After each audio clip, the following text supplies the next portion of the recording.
আসসালামু আলাইকুম বন্ধুরা, মাত্র একটা সার্কিট ইউজ করে আপনারা যে কোনো ধরনের ফ্লাইব্যাক সিস্টেমের চার্জার রিপেয়ার করতে পারবেন। অর্থাৎ যে কোনো একটা সার্কিট অর্থাৎ সিঙ্গেল মসফেটের যে সার্কিট যেগুলো মাত্র একটা সার্কিট ইউজ করে রিপেয়ার করতে পারবেন। তো সেই সার্কিটটা হলো এই যে এইটা, অনেক টিভিতে ইউজ করে অনেকে এগুলা KLY বা কেলি নামে চেনে অনেকে। তো এই হলো KLY মসফেট, অর্থাৎ একটি ইউনিভার্সাল সার্কিট।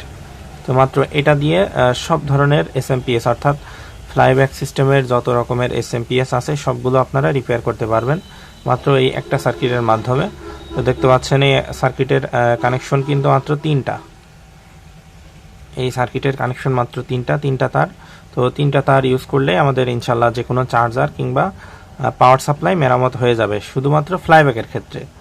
তো এখানে তিনটা কানেকশন দেখতে পাচ্ছেন। তো তিনটা কানেকশন হলো, যে কালোটা দেখতে পাচ্ছেন এই কালোটা হলো অর্থাৎ 300 ভোল্টের নেগেটিভ। তো আরেকটা কথা জানিয়ে রাখি যে আমাদের এই সার্কিট দিয়ে রিপেয়ার করতে গেলে অবশ্যই আমাদের যে ডিসির যে মেন ফিল্টার ক্যাপাসিটার অর্থাৎ যে এখানে দেখতে পাচ্ছেন এই যে একটা ক্যাপাসিটার, এখানে কিন্তু 300 ভোল্টেজ ওকে রাখতে হবে। যদি আমাদের এসি সেকশনে ব্রিজ ডায়োড কিংবা ফিউজ নষ্ট থাকে তাহলে কিন্তু এই সার্কিটটা লাগালে কাজ করবে না। অবশ্যই আমাদের মেইন যে ফিল্টার ক্যাপাসিটার এটাতে 300 ভোল্টেজ ওকে করতে হবে। তো এই 300 ভোল্টেজ ওকে করার পরে আমরা এই সার্কিটটা ইনস্টল করব। তো ফার্স্টে যে নেগেটিভটা এটা আমরা কোথায় দেবো? এটা দিব যে 300 ভোল্টেজ যে ক্যাপাসিটার দেখতে পাচ্ছেন, ক্যাপাসিটারের নেগেটিভ প্রান্ত এটা। তো কালোটা সরাসরি আমাদের এখানে নেগেটিভে চলে যাবে। বাকি থাকছে যে আমাদের লাল তার, এটা কোথায় যাবে? এই তারটা যাবে, এই লাল তারটা যাবে যে এই যে মসফেট যে আমরা ইউজ করি অর্থাৎ ফ্লাইব্যাক সিস্টেমের যে মসফেট থাকে, মসফেটের মাঝের পিনে অর্থাৎ ড্রেইন পিনে একটা কিন্তু ফ্লাইব্যাক সিস্টেমে পজিটিভ তারটা সরাসরি ট্রান্সফরমারের এক প্রান্তে যায়, আরেকটা যায় মসফেট দিয়ে, অর্থাৎ মসফেটের মাঝের পিনে এই নীল তারটা দিতে হবে ড্রেন পিনে এটা দিতে হবে। আরেকটা বাকি থাকে, এটা হলো নীল তার। তো এটা নিয়ে অনেক কথা আছে, অনেকেই কিন্তু এটা ইউজ করে না, এটা গোড়া থেকে কেটে দেয়। তো আপনারা এটা কেটে দিবেন না, এটা যেহেতু দিয়েছে অবশ্যই এর কোনো কাজ তো আছেই। এটা হলো আমাদের ফিডব্যাক তার। এটা কেন ইউজ করা হয়? যে আমাদের সার্কিটের যে ফিডব্যাক দেখতে পাচ্ছেন অপ্টোকাপলার বা পিসি, এটা 4 নম্বর পিনে এই নীল তারটা ইউজ করতে হয়। যদি কখনো নীল তারটা কেটে দেয়, যদি কখনো আমাদের এই ফিডব্যাক নষ্ট হয়ে যায় অপ্টোকাপলার বা এটা সহ বা আউটপুটের যে যদি ফিডব্যাক কখনো নষ্ট হয়ে যায়, সেক্ষেত্রে এটাতে এমন সিস্টেম করা থাকে যে এখানে একটা ভ্যারিয়েবল দেখতে পাচ্ছেন, এই ভ্যারিয়েবল কমিয়ে বাড়িয়ে আমরা ফিডব্যাকটা বা ভোল্টেজকে নিয়ন্ত্রণ করতে পারি। যদি আমাদের সার্কিটের ফিডব্যাকটা ভালো থাকে সেক্ষেত্রে কিন্তু অবশ্যই আমরা নীল তারটা ইউজ করব। তো আমার এই সার্কিটের ফিডব্যাকটা ভালো আছে, সেজন্য আমি এটাও এখন ইউজ করব। তো চলুন আমরা এটার কানেকশনগুলো দেখি। তো তার পূর্বে অবশ্যই আমি এর আগেও বললাম যে আমাদের 300 ভোল্টেজ কিন্তু ওকে রাখতে হবে। তো আমি আমার এই সার্কিটে কিন্তু 300 ভোল্টেজ ওকে আছে। তো ওকে আছে কিনা সেটা আমি এখন মিটারের মাধ্যমে আপনাদেরকে দেখাবো। তো আমি তারটা সাইড করে রাখি। এটা হলো আমাদের এসি ইনপুট। তো আমি এসি ইনপুটে এই যে সিরিজ কানেকশন দিব।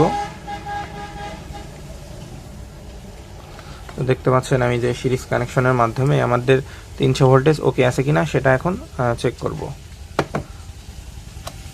তো বন্ধুরা, এই হলো আমি মিটারটা ডিসি মোডে সিলেক্ট করে নিলাম।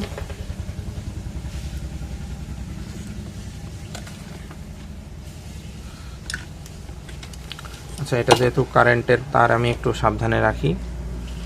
সরাসরি এখানে 220 ইনপুট দিব। এখন আমি এই যে সিরিজ লাইনটা দিলাম। তো বন্ধুরা দেখতে পাচ্ছেন আমি সিরিজ লাইন কিন্তু দিয়ে নিয়েছি। আমাদের সার্কিটে 300 ভোল্টেজ ওকে হয়েছে নাকি সেটা এখন চেক করব। তো দেখতে পাচ্ছেন 264, অর্থাৎ এখানে প্রায় 300 ভোল্টের কাছাকাছি থাকবে। 265 ভোল্টেজ দেখতে পাচ্ছেন আস্তে আস্তে ইনক্রিজ হচ্ছে 66। তো আমাদের এখানে 300 ভোল্টেজ ওকে আছে বা 300 ভোল্টেজের বেশি আছে। আরেকটা কথা, সার্কিটটা খুলে নেওয়ার পরেও কিন্তু আমাদের ভোল্টেজ থাকে, দেখতে পাচ্ছেন 100-150 মতো ভোল্টেজ রয়েছে। এটা কিন্তু আমরা ডিসচার্জ করে নিব। তো এটা রেখে দিলে কিছুক্ষণের মধ্যেই ডিসচার্জ হয়ে যাবে। এছাড়া আমি যেটা দিয়ে ডিসচার্জ করি সেটা হলো এই যে আমার ছোটো একটা ফিলামেন্ট বাল্ব আছে, এটার মাধ্যমে আমি ডিসচার্জ করে থাকি। তো এই যে এটা দিয়ে ডিসচার্জ করে নিলাম। ক্যাপাসিটারটা আমাদের ডিসচার্জ হয়ে গেছে। এখন আমরা যে 3 তার কানেকশনটা ছিল সেটা কানেকশনটা দিব। তো আমরা যে ফার্স্টে এই নেগেটিভ কানেকশনটা দিব সেটা আপনাদের দেখিয়ে দিই। নেগেটিভটা দিব সরাসরি এই যে দেখতে পাচ্ছেন 400 ভোল্টের যে ক্যাপাসিটর এটার নেগেটিভে। তো এটার নেগেটিভ হলো আমাদের এইটা। তো সরাসরি এই যে আমি এখানে পজিটিভ নেগেটিভ কানেকশনটা করে দিলাম। তো দেখতে পেলেন সরাসরি এই মেইন ফিল্টার ক্যাপাসিটরের নেগেটিভে এটা কানেকশন করে দিলাম। এখন বাকি থাকলো আমাদের যে লাল তার, এটা আমরা কোথায় দিব? এটা দিব যে আমাদের ফ্লাইব্যাক ডিজাইনের মসফেটের মাঝের পিনে। মসফেটটা কিন্তু অবশ্যই তুলে ফেলতে হবে, পুড়ে যাওয়া আইসিটাও কিন্তু তুলে ফেলতে হবে। এখানে কিন্তু আমার আইসি নাই অ্যান্ড মসফেট নাই, আমি সব তুলে ফেলেছি। এখন মসফেটের মাঝের পিনে অর্থাৎ গেট ড্রেইন সোর্স, তো ড্রেইন পিনে অর্থাৎ 3 নম্বর পিনে আমরা সরাসরি এই লাল তারটা কানেকশন করব। তো আমাদের 3 নম্বর পিন হলো এইটা। তো এইটা আমরা সরাসরি এখানে দিলেও কাজ করবে, একই লাইন। তো দেখতে পাচ্ছেন এই যে ড্রেইন পিনে দিয়ে দিলাম। এখন কিন্তু একটা জিনিস দেখাই, আমাদের কিন্তু এই নীল তার বাদেও কানেকশন করলেও কিন্তু আমাদের পাওয়ার সাপ্লাইটা চালু হবে, সেটা আপনাদের একটু প্র্যাকটিক্যালে দেখাবো।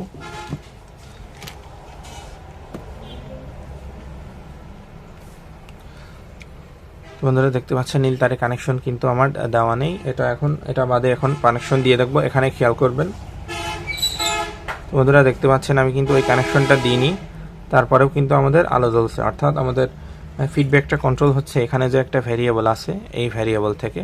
কিন্তু যেহেতু আমার সার্কিটের ফিডব্যাকটা ভালো আছে, ফিডব্যাক সেকশন, সেজন্য আমি এখন নীল তারটা ইউজ করব। নীল তার বাদেও কিন্তু কাজ করে, কিন্তু আমি এখানে নীল তারটা ইউজ করব।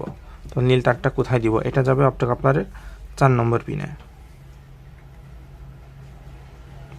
এই যে বন্ধুরা 4 নম্বর পিনে কানেক্ট করে দিলাম। তো 4 নম্বর পিন কোনটা দেখতে পাচ্ছেন, এই যে পিসির একটু কাছে এসে দেখাই। তো এখানে দেখতে পাচ্ছেন এই যে অপটোকাপলারের একটা ডট চিহ্ন রয়েছে, ঠিক এটার বিপরীত পাশে, অর্থাৎ এইটা 1, তারপর এটা 2, এটা 3, এটা 4, অর্থাৎ এই ডটের বিপরীত পাশেই 4 নম্বর পিনে কানেক্ট করে দিব। তো আমাদের কানেক্ট করা শেষ। তো দেখি আমাদের আউটপুট এলইডি জ্বলে কিনা। তো আমি আবারও লাইন দিচ্ছি, দেখতে পাচ্ছেন আলহামদুলিল্লাহ আমাদের সার্কিটটি কিন্তু রানিং। তো আমাদের সার্কিটটা রানিং হয়ে গেছে। এখন আমরা আউটপুট ভোল্টেজটা একটু মেপে আপনাদের দেখাবো।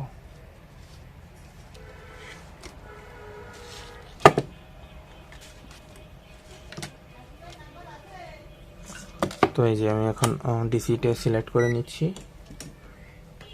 এখন এই যে কানেকশনটা দিয়ে নিয়েছি, এখন আচ্ছা চলুন দেখি আমাদের আউটপুট ভোল্টেজটা মেপে দেখি। তো বন্ধুরা দেখতে পাচ্ছেন